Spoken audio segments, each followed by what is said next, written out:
Let me go. Joy, Go ahead. we have an Avalon Bay that was successful, and I think I have to thank Mark because of his negotiations with them, they came to our area and they started their negotiation before they came to the town board. So we have one that has 200 units, and again, the school board negotiated with them. They're getting $1 million from Avalon Bay. And where is that? Where is that? This is the facility? Mitchell Field project that we have So coming up. it's in Mitchell Field. Yeah, it is, but it's in my district. And we were able to get a lot out of them. As a matter of fact, there's a farm stand that some other people in the community want restored. They're going to restore that as well. And we're going to have 360 construction jobs from that. We'll have 20 permanent positions, and $95 million is being invested. That's one of what we have as far as Avalon Bay is concerned. Okay. And if you want to know, we have 2 other projects online in the town of Hempstead. One has to do with the Avis property that's in Westbury, right on Old Country Road. And then we have the Courtesy Hotel in West Hempstead that everyone has talked about for years. You know the Courtesy? It's where you rent rooms by the minute. Well, finally, it's going to be gone.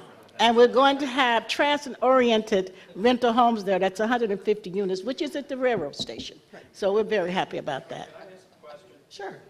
When did school children become a 4-letter word? I mean, I'm, It's 1, 2, 3. but the point is that if we're going to be successful in our downtown area, well, here's the question. How many school administrators are here? How many school administrators are here? You mean school board Maybe members? that's the next step. How many because school board members are here? School board members. if we're going to be successful, I think we have a couple back there, right? if we're going to be successful in our renovations of downtown, I may not want 500 units. That's what our zoning allows in downtown Riverhead. And I can tell you I don't want 500 units, but I want a couple hundred. And if the school district comes out and says, oh, you're going to impact the school district, this is terrible, again, when did school children become a bad word? This is what we're doing. Their job is to educate the school children. Our job is to renovate the downtown main streets. I understand we have to work together, but there has to be a point here where the school district has to step up and say, we accept our responsibility to educate these kids. Well, I'm glad you...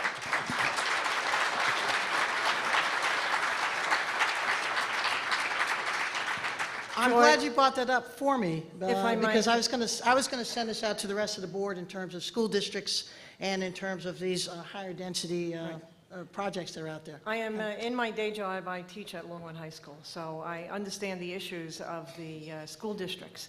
And one of the ways that we had tried to address it in Brookhaven is to provide a variety of types of units. When we're still trying to move forward the Middle Island Center, and in one of the applications, we included some PRCs, multifamilies. We tried to have a mix of a number of bedrooms, which I think as most of the developers understand that if you keep the bedroom count down, so you also keep the school children count down. So we have found success in creating either budget positive or tax positive or tax neutral projects, and we have gotten the support of the school board. I'm going to go to this table next and then come back over to this one. You know, Connie's absolutely right. There's the myth that somehow development results in greater numbers of children attending schools as opposed to the positive impact of additional taxes going to the school district as a result of that development is just that. It's a myth.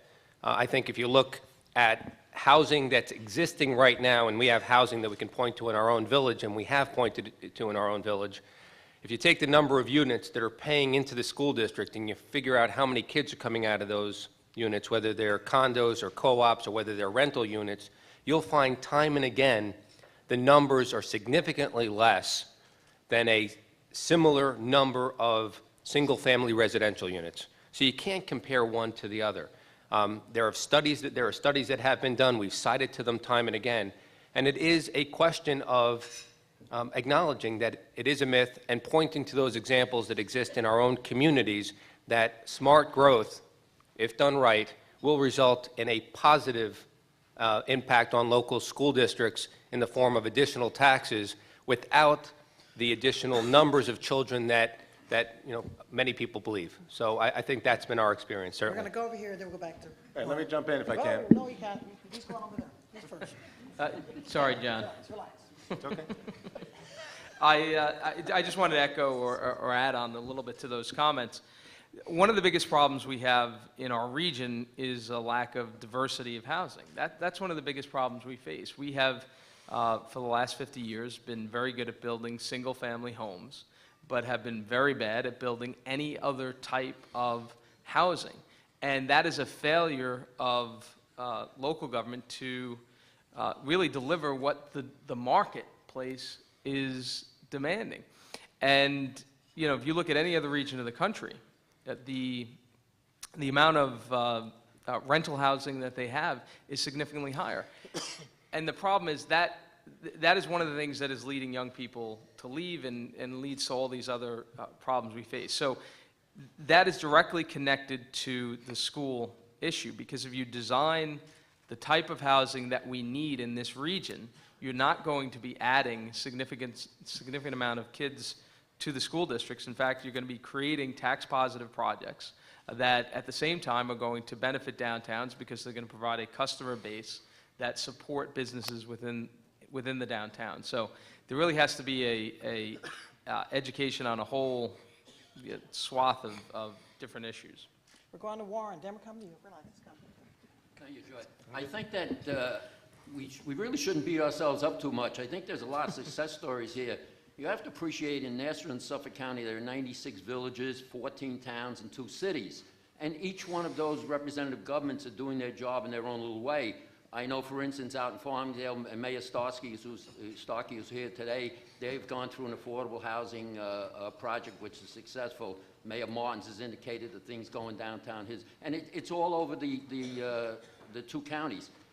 But when it's all over and said and done, yes, we are deficient in some areas, but you got to remember, Nassau County, and I can't speak for Suffolk so much, but Nassau County became the first bedroom community in the United States. We're the first suburban area. The growth was so fast and so furious that it created some of these monsters which are now tough to undo. But they are getting undone little by little. I know that the Nassau County village officials, we negotiated a law with Senator Skelos and the Long Island Association on affordable housing. Was that law sufficient to help Long Island? No, but it's a step in the right direction. We worked at it for what tools we had. And I think that Supervisor Ballone is right, that there are some things we haven't done right and we need to address differently. But you have to look at what we inherited. And having been said, it's a little more difficult than you think. There is not any utopian society. There is no perfect community. When you have all the involvement we do with the state and the federal governments, there becomes bureaucratic roadblocks that don't make it easy. I know right now, I spoke to one of my former trustees in the Village of Noyd Park.